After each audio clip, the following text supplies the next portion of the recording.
கடலலை கொஞ்சும் திருச்செந்தூரில் விஸ்வரூபமே வேலையா பழமுதி சோலை அறுபடை வீடும் புண்ணிய தரிசனம் முருகையா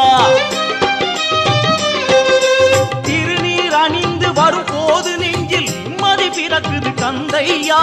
சுகனே சிவனார் மகனே உன்னை பாட பாட சுகமாகுதையா வேல் முருகா அரோகரா அரோகரா வேல் முருகா